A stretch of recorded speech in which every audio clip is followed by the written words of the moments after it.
పోయినసారి మనం 17వ అధ్యాయంలో యుద్ధం సందర్భంగా అమాలేకులతో ఈరోజు మనం నిర్గమకాండం పూర్తి చేద్దాం అనుకున్నాం. కారణం ఏంటంటే మనం ఇంకా చాలా చేయాల్సింది. ఈ కోర్స్ అయిపోయే లోపల ఆల్రెడీ 8 months అయిపోయింది స్టార్ట్ చేసి, 8 months అయిపోయింది.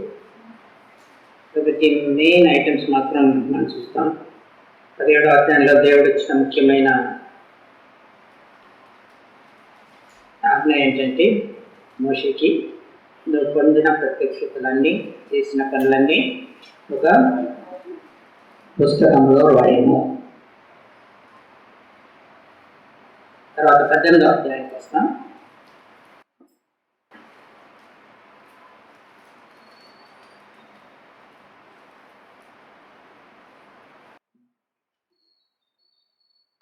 పద్దెనిమిదవ అధ్యాయంలో మోషే యొక్క బ్రదర్గా ఇత్రో వస్తాడు. మోషే యొక్క భార్యను, పిల్లల్ని తీసుకొని వస్తాడు. అంటే ఇంతకాలము మోషే భార్య పిల్లలు మోషతో లేరు. ఎందుకు లేరు? వాళ్ళు ప్రయాణమే వస్తుండగా దేవుడు వారిని ఎదుర్కొన్నాడు. కుమారుని చంపబోతాడు, గుర్తుంది కదా మీకు సంగతి. అప్పుడు భార్య కోపంతో అంటుంది, నిజంగా రక్త సంబంధి అయితే, ఎందుకంటే సున్నతి చేయడం, రక్తం కార్చడం కదా. కానీ అది హేళనగా మాట్లాడింది. మాట్లాడి పిల్లలకి తీసుకెళ్ళిపోయింది. మోషే ఒక్కడే ఐగుప్తు వెళ్ళాడు. ఐగుప్తు నుంచి తిరిగి వచ్చినప్పుడు బహుశా ఈ విషయాలన్నీ అప్పుడప్పుడు తెలుసుకుంటూనే ఉన్నాడు. దీంతో ఆయన కలుస్తానికి వచ్చాడు. కలుస్తానికి వచ్చినప్పుడు నేను ఇక్కడ ఫలానా స్థలంలో ఉన్నాను అని చెప్పినప్పుడు మోషే అక్కడికి వెళ్ళి ఆయన ఆహ్వానిస్తాడు. ఆహ్వానించి 12వ వచనం దయచేసి చదవండి. మరియు మోషే మామయ్యని ఇస్తూ ఒక దహన బలిని బలులను దేవునికి అర్పించగా, అహరోను ఇశ్రాయేలు పెద్దలందరూ మోషే మామతో దేవుని సన్నిధిని భోజనం చేయవచ్చు. బలులు అర్పించారు. మోషే వారు భోజనం చేశారు. ఆఫీస్ అరేంజ్ చేయబడింది. ఎందుకంటే ఇత్రో కూడా యెహోవా దేవుని నమ్మాడు, అబ్రహాము సంతానం కాబట్టి. కాకపోతే వారు పూర్తిగా ఎలోహింని నమ్మలేదు. ఇస్మాయిల్ లాగానే ఇస్మాయిల్ ఏం చేశారు? అల్లా ఉన్నాడు అన్నిటికంటే, అందరికంటే గొప్ప దేవుడు, ఆయన కింద 365 దేవతలు ఉన్నారని అన్నారు. మహమ్మద్ వచ్చే వరకు అదే వారి విశ్వాసం. అట్లాగే ఇక్కడ కూడా ఎలోహింని నమ్మారు, దేవతలు ఉన్న దేవుడిని. కాకపోతే వేరే దేవతల వైపు కూడా మొక్కు చూపించారు. పితృ అక్కడికి వచ్చాడు. ఇవన్నీ సంగతులు విని దేవుడు చేసిన కార్యాలు చాలా గొప్పవని దేవుడి గురించి తెలుసుకున్నాడు. అయితే ఉదయం లెక్కనే ఒక మంచి టైం గడపాలి, కొన్ని విషయాలు తెలుసుకోవాలనుకుంటే ఈయన వెళ్ళాడు, కోర్టులో కూర్చున్నాడు. మార్నింగ్ నుంచి నైట్ వరకు కోర్టులోనే ఉన్నాడు. ఎందుకు అన్ని కేసులు ఉన్నాయి? ఎందుకంటే వీళ్ళకి తినటానికి ఫ్రీగా తిండి వస్తుంది కదా. విత్తనం విత్తే అవసరం లేదు, భూమి దున్నే అవసరం లేదు, హార్వెస్ట్ చేయాల్సిన అవసరం లేదు, ఏం పని లేదు. ఫ్రీగా పైనుంచి అన్నం పడతా ఉంది. నీళ్ళు ఫ్రీగా వస్తున్నాయి. నీళ్ళు లేని స్థలానికి వెళ్ళినప్పుడు రాయి నుంచి కూడా వస్తున్నాయి. ఏ పని లేదు, ఫ్రీగా తిండి వస్తుంది. టైం అంతా ఏం చేస్తారు? కొట్లాడుతూ ఉంటారు కదా. మనకి ఫ్రీ టైం ఇస్తే అదే చేస్తారు. అందుకే దేవుడు మనకు పని ఇచ్చాడు. గమనించండి, ఏ ఇంట్లో అయితే భార్య భర్తలు ఇద్దరు పనిచేస్తూ ఉంటారో తక్కువ కొట్లాటలు ఉంటాయి. నేను మార్నింగ్ ఆఫీస్కి వెళ్ళిపోతారు, ఈవినింగ్ వస్తారు. పిల్లలు కూడా బాగా చూసుకుంటారు. ఇగో ఇంత టైం పిల్లల్ని చూడలేదే, మనసాక్షి వాళ్ళని అందిస్తుంది కాబట్టి పిల్లల్ని కూడా చాలా బాగా చూసుకుంటారు. మిగతా కొంచెం టైం క్వాలిటీ టైం కొట్లాడుకుంటానికి తక్కువ టైం ఉంటుంది. వాళ్ళు కొట్లాడుకుంటారు కానీ తక్కువ టైం ఉంటుంది. కానీ ఎక్కువ టైం ఉన్న వాళ్ళు మాత్రం ఎక్కువ కొట్లాడుకుంటారు. ఇస్రాయేల్ కంప్లీట్ ఫ్రీ టైం ఉంది, ఏం చేస్తున్నారు? కొట్లాడుతున్నారు. అన్ని కేసులు మోస దగ్గరికి వస్తున్నాయి. ఎందుకంటే మోస ఒకసారి తీర్మానం తీర్పిచ్చాడంటే దాని ఫైనల్ ఇంకా ఎవరు లేరు. మోస ఇంకా వేరే టైమింగ్ లేదు. దేవుని గురించి అనేక విషయాలు తెలుసు, అనేక ప్రత్యక్షతలు పొందాడు.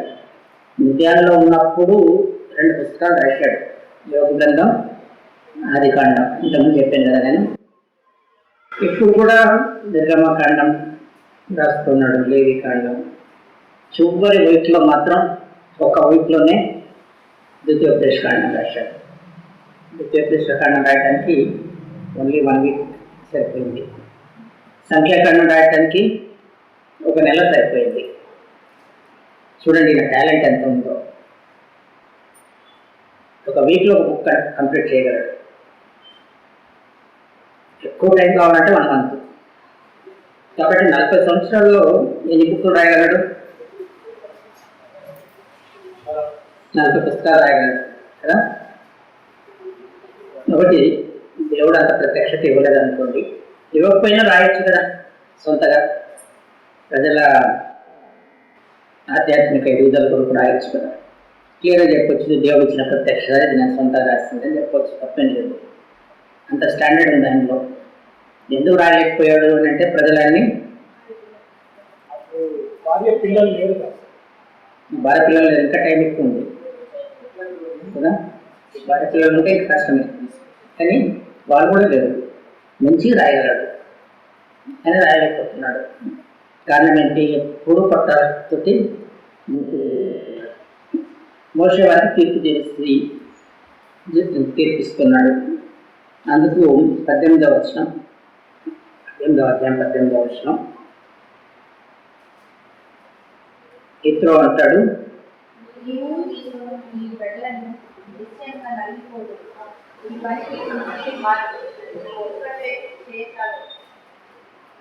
ఇంకా చదవండి.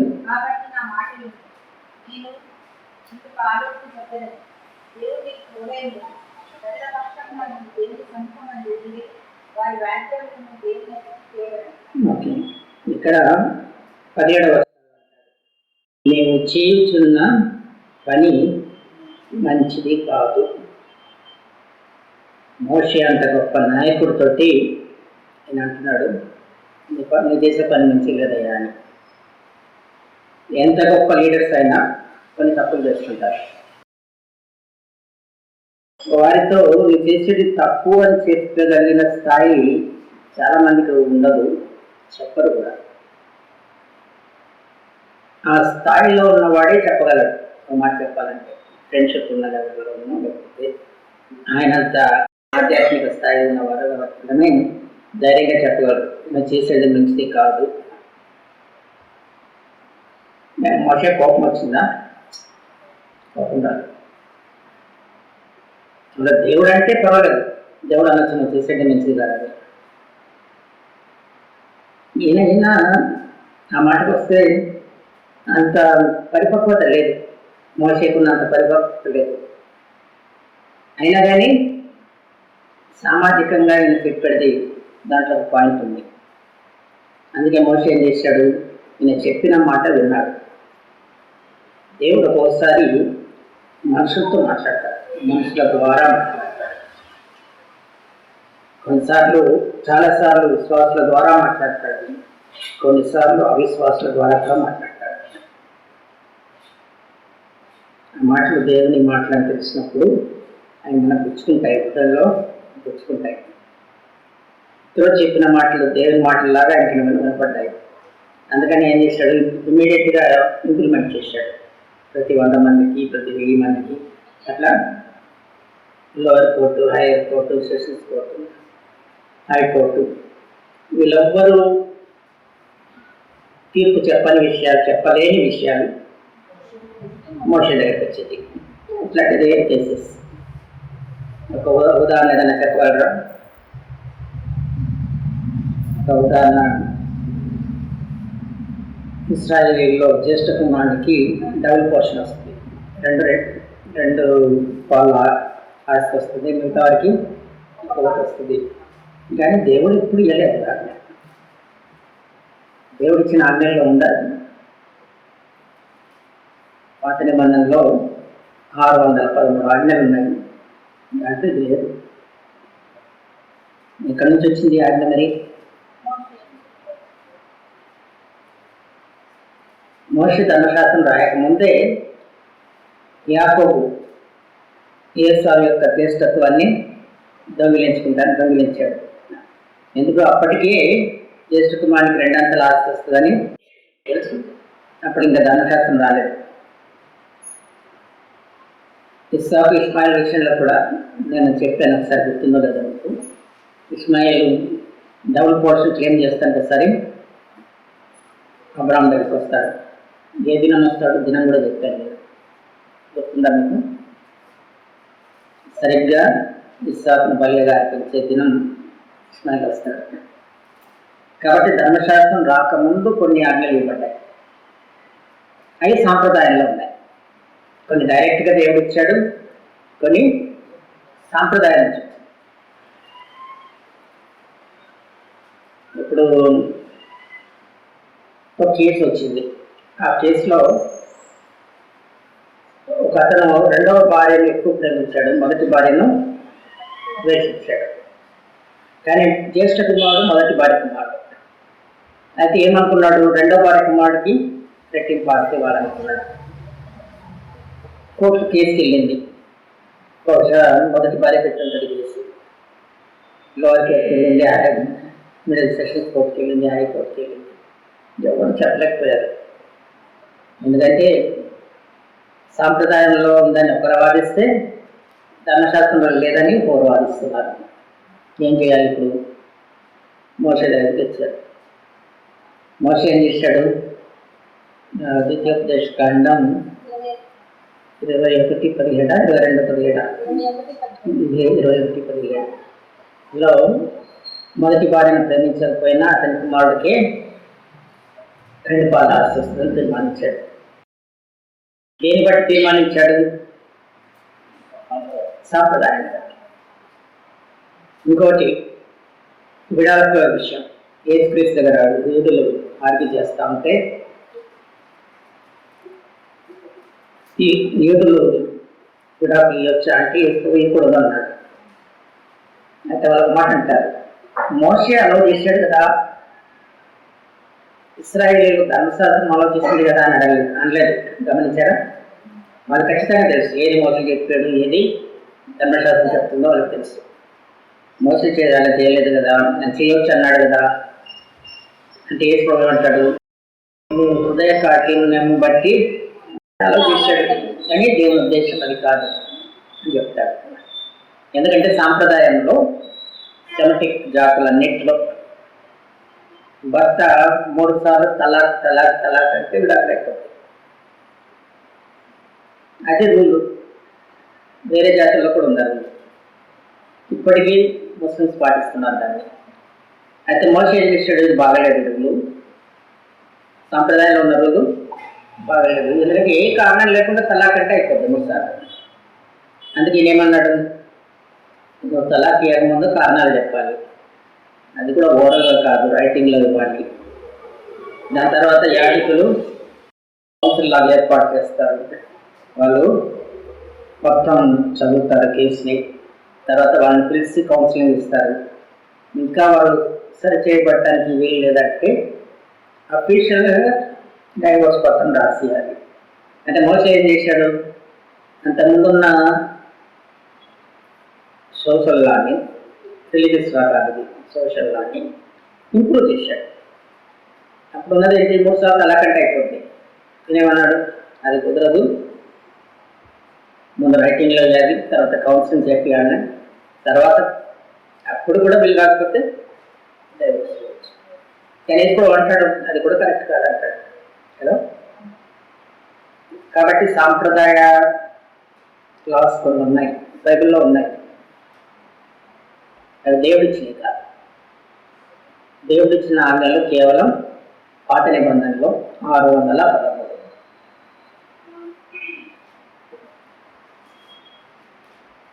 613 లిస్ట్ నా దగ్గర ఉంది, కానీ మీకు ఇస్తానికి నాకు ఇష్టం లేదు. ఎందుకు ఇష్టం లేదంటే అదే అరటిపండు వచ్చి మీ నోట్లో పెట్టినట్లయితే. నేను ఈ విషయం ఒకసారి మీటింగ్లో చెప్తే అక్కడ ఒక సీనియర్ క్రిస్టియన్ లీడర్ వచ్చాడు. ప్రతి నెల 2 మ్యాగజైన్స్ రాస్తాడు ఆయన. లూథరన్ చర్చ్ కొరకు ఒకటి, సిఎస్ఐ చర్చ్ కొరకు ఒకటి. వాళ్ళ అల్మనక్ ఉంటుంది కదా, అల్మనక్ ప్రకారం మెసేజెస్ రాస్తాడు ఆయన. ఆయన మాట విని పాత నిబంధనలో ఆజ్ఞ వచ్చినప్పుడల్లా అండర్లైన్ చేస్తాం మొదలుపెట్టాడు. ఈ మధ్యన కలిసినప్పుడు చెప్పాడు అతడు కదా, మీరు చెప్పారు కదా, అదే అండర్లైన్ చేస్తాం మొదలుపెట్టారు. ఇంకోటి కూడా చేస్తాం మొదలుపెట్టారు. యోగ గ్రంథంలో 110, 150 ప్రశ్నలు ఉన్నాయని చెప్పారు. యోగ గ్రంథంలో ప్రశ్న వచ్చినప్పుడు అండర్లైన్ చేస్తాం మొదలుపెట్టాడు. చాలా అండర్లైన్ చేశాడు. 150కి రాలేదు ఇంకా, మళ్ళీ చదువుతున్నాడు.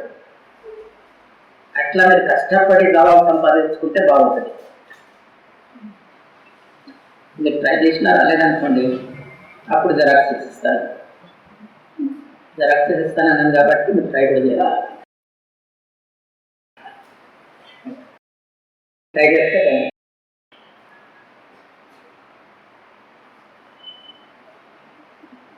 ఏ సందర్భంగా వచ్చాను కన్నా ఇస్రో ఇచ్చిన సలహా జ్యుడిషియరీని డీసెంట్రలైజ్ చేశాడు. అప్పటి వరకు డీసెంట్రలైజేషన్ కాన్సెప్ట్ లేదు. మన ఇండిపెండెంట్ చర్చలు ఉంటాయి, అంతా ఒక్కడే చూసుకుంటాడు కదా, డీసెంట్రలైజేషన్ ఉండదు. మెయిన్లీ చర్చెస్ ఉంటాయి, అంత డెమోక్రసీని. అక్కడ పాస్టర్కి కొంత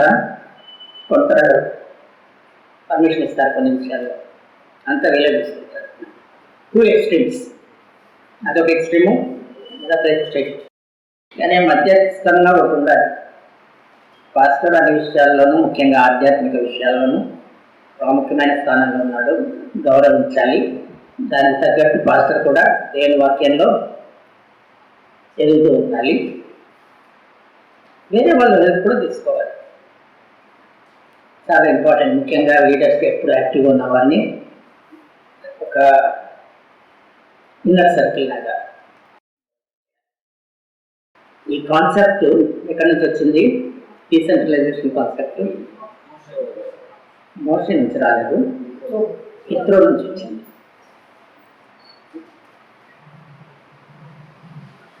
దాని తర్వాత 19వ అధ్యాయంలో దేవుడు వారికి ధర్మశాస్త్రం ఇవ్వటానికి కొనుక్కున్నాడు.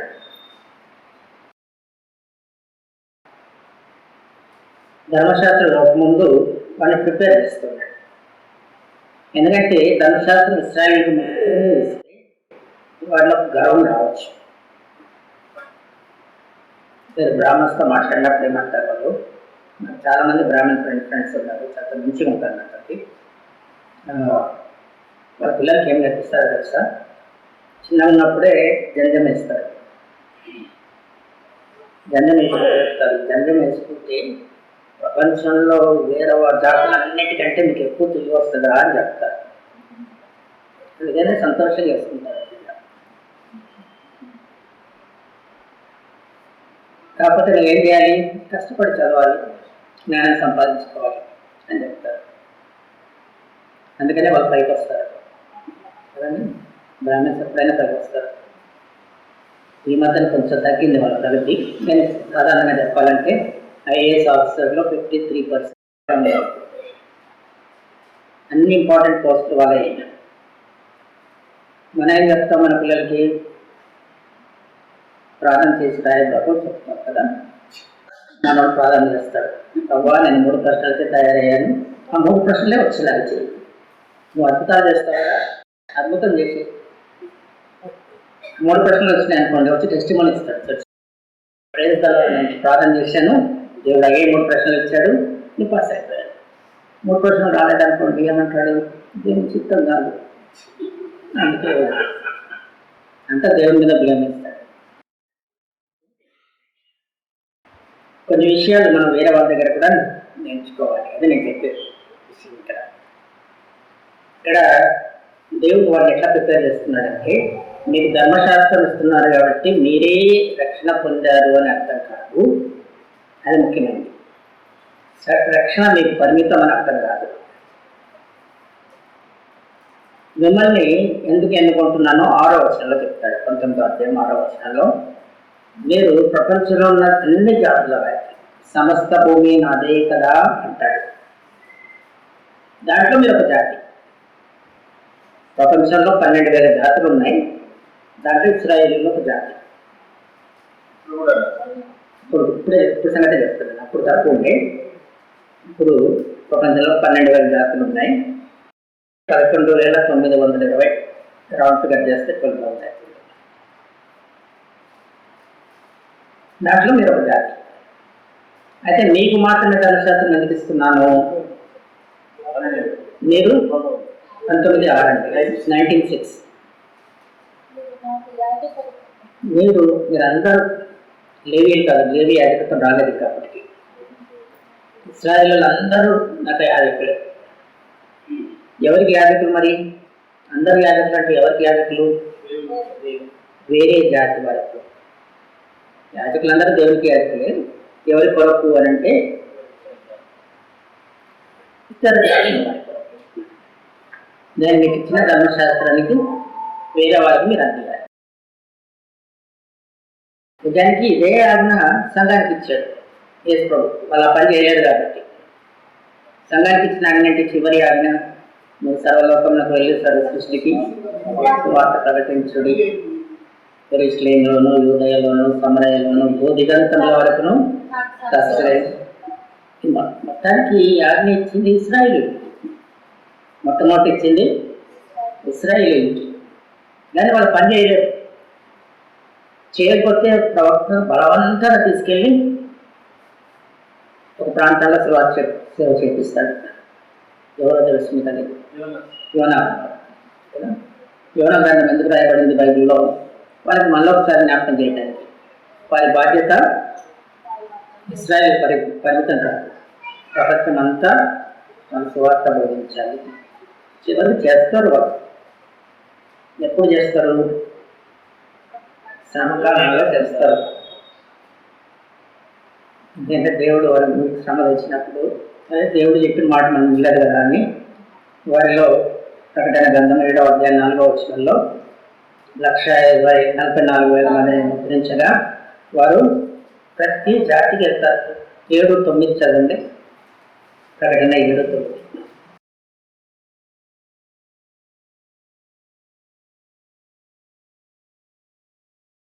అటు తర్వాత నేను చూడగా, ఇదిగో ప్రతి జన్మలో నుండి, ప్రతి వంశంలో నుండి, ప్రజల్లో నుండి, ఆయా భాషను మాట్లాడే వారిలో నుండి వచ్చి ఎవరిలో లెక్కింపజాలని ఒక గొప్ప సమూహం కనబడెను. వారు ఏం చేస్తారు? ప్రతి జనము, ప్రతి భాష. 11,000 జనాభా, 12,000 జాతులు అన్నాం కదా. వాళ్ళందరికీ ఇప్పటికి 7,000 భాషలు మాట్లాడుతున్నారు ప్రపంచంలో. వాళ్ళందరికీ సువార్త చెప్తారు. ఎంతకాలంలో? 3.5 సంవత్సరాల్లో.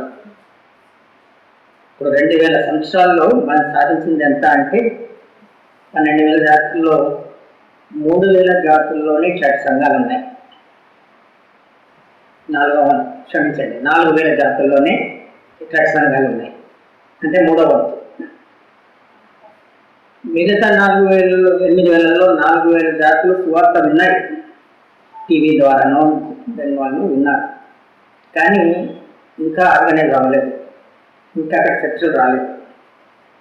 మిగతా 4,000 జాతుల్లో సువార్త అందించబడటం లేదు కూడా. ముఖ్యంగా ఇస్లామిక్ దేశాల్లో, స్ట్రాంగ్ కమ్యూనిస్ట్ దేశాల్లో, క్యూబా లాంటి దేశాలు, నార్త్ కొరియా, చైనాలో ఇప్పుడు కొంచెం ఫ్రీడమ్ వచ్చింది. అండర్ గ్రౌండ్ చర్చ్ అయినా అండర్ గ్రౌండ్ చర్చ్.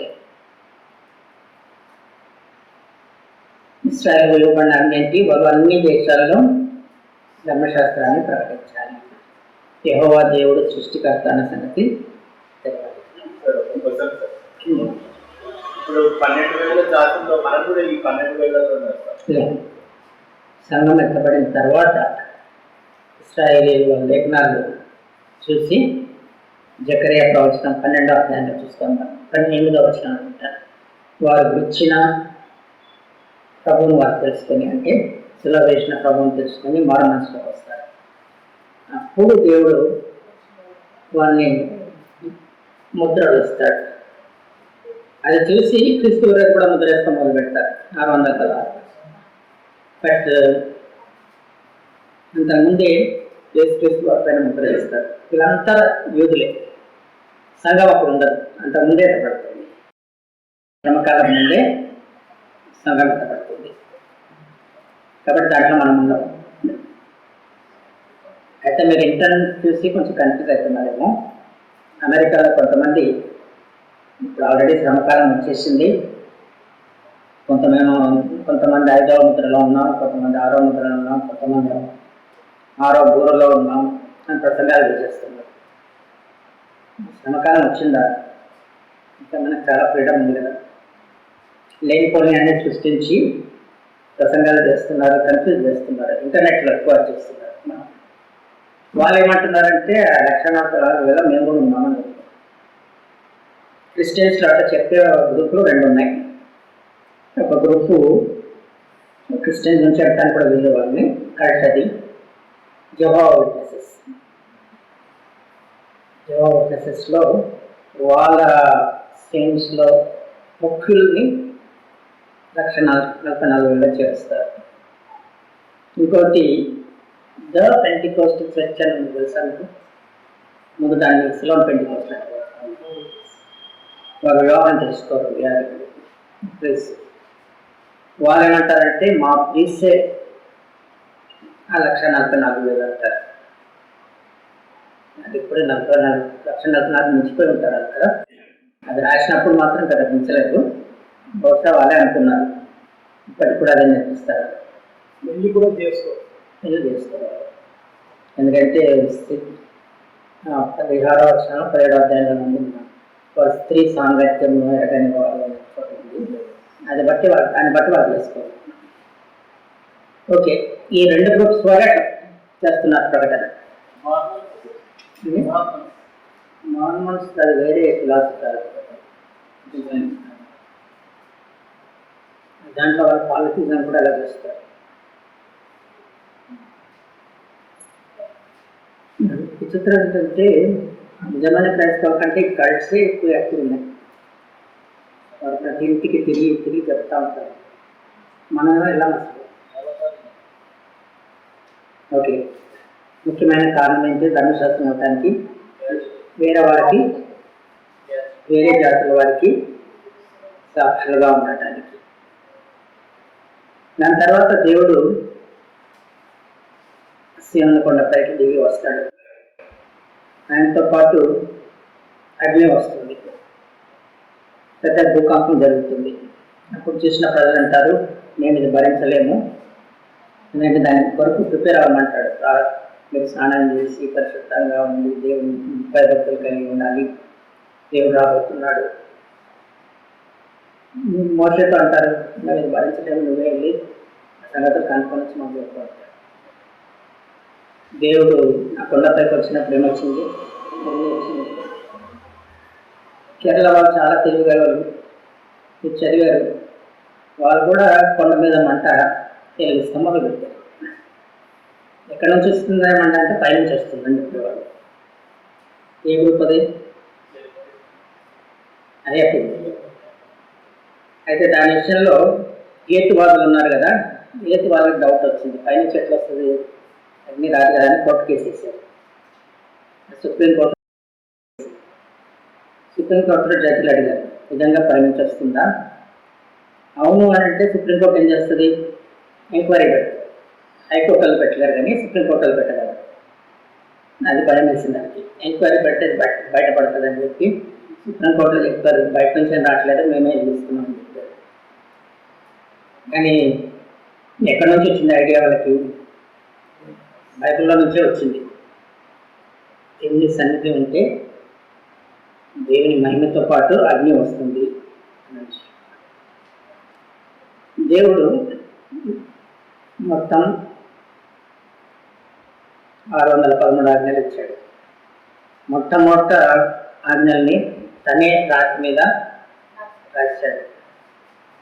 వారి కిందకు వచ్చినప్పుడు వాటిని పడేసినప్పుడు పెద్ద అగ్ని రగులుతున్నది. చాలా మంది వాటి మీద ఏం రాశాడో మనకు తెలియదు. దేవుడు రాళ్ళ మీద మొట్టమొదట రాసింది ఏ మాంతం రాశాడో మరి. తర్వాత మోసే మళ్ళీ వెళ్ళినప్పుడు అది అగ్నిస్తాడు. పాత రిపీట్ చేసినట్లు లేదు అక్కడ. బహుశా వేరే టీచుంటాడు. కానీ ఇక్కడ మధ్యలో ఏం చేశారు వీళ్ళు? తిరుగుబాటు చేశారు. ఎట్లా తిరుగుబాటు చేశారు? ఎట్లా తిరుగుబాటు చేశారు?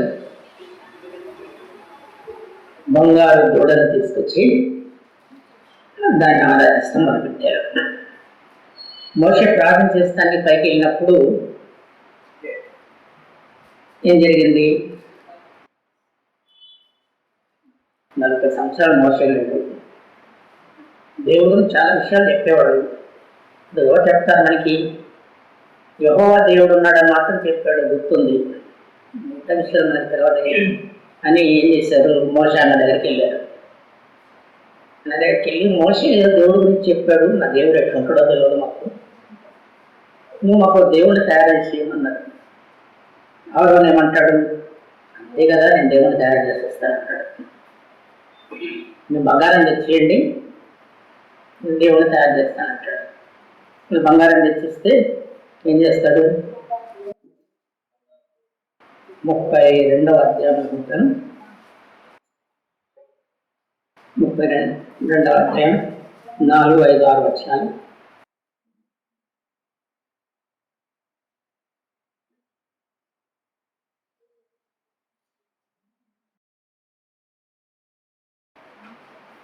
అధ్యాయం 4, 5, 6 వచనాలు ప్రవేశించబడి వాటిని తీసుకుని పొగలతో రూపం ఏర్పరిచి దాని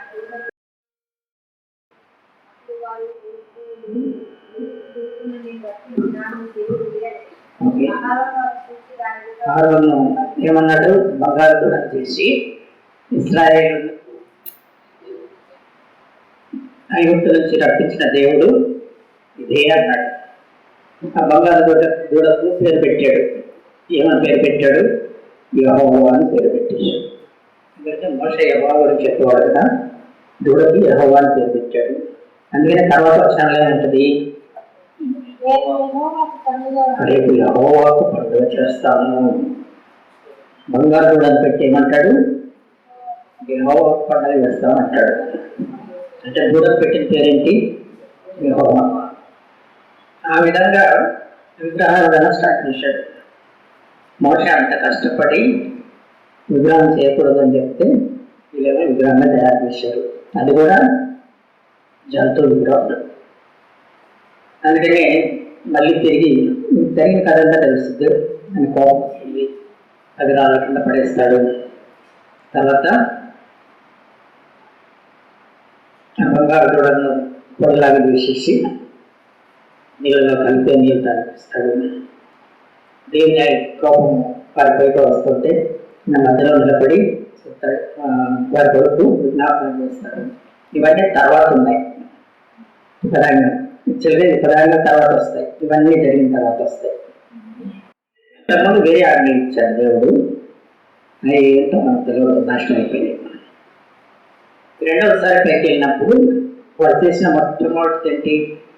దేవుడికి బదులు వేరే దేవుడిని పెట్టారు. అందుకని మొట్టమొదటి ఆజ్ఞ ఏంటి?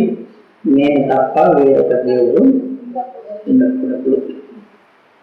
ముస్లిమ్స్ ఏం చేశారంటే, మహమ్మద్ ఏం చేశాడంటే దీన్నే వాళ్ళ మతంలో బేసిక్ డాక్టర్ లాగా చెప్పాడు. ప్రతిరోజు ఏం చెప్తారు? అల్లా తప్ప వేరే దేవుడు లేడు, మహమ్మద్ ఆయన ప్రవక్త. మహమ్మద్ ఆయన ప్రవక్త అనేది తర్వాత చేర్చారు, మహమ్మద్ ఇవ్వలేదు. అబూబకర్ అనే ఒక ఖలీఫా చేశాడు. మొట్టమొదటి ఆయన దేవుడు యెహోవా దేవుడు తక్కువ దేవుడు లేదు. రెండవది వాళ్ళు విగ్రహం చేశారు కాబట్టి విగ్రహం గురించి ఉంటుంది. 4వ వచనం 20వ అధ్యాయం 4వ వచనం.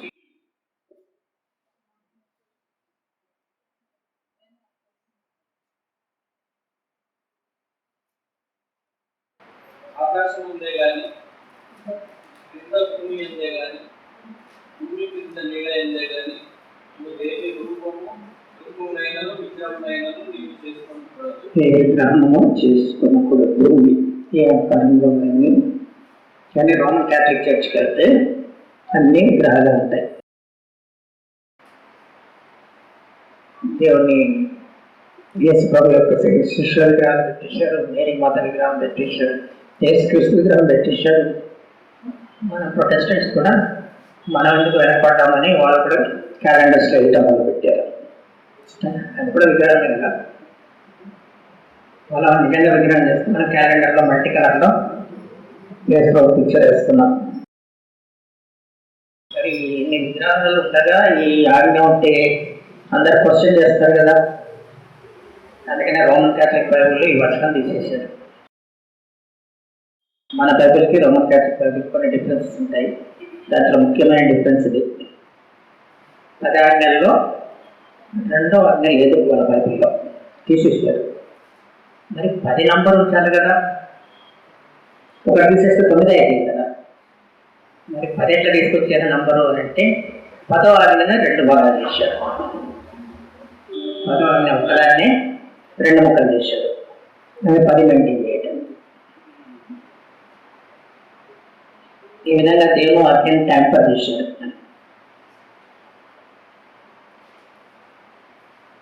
మనం ఇక్కడ స్టాప్ చేద్దాం. 8:13 అయిపోయింది, టైము చాలా లేట్ అయిపోయింది. మీకు ఏమైనా క్వశ్చన్స్ ఉంటే అడగండి. నెక్స్ట్ టైం కంప్లీట్ చేయడానికి ట్రై చేస్తాను. నెక్స్ట్ వీక్ లేదు కదా, దాని తర్వాత వీక్లో.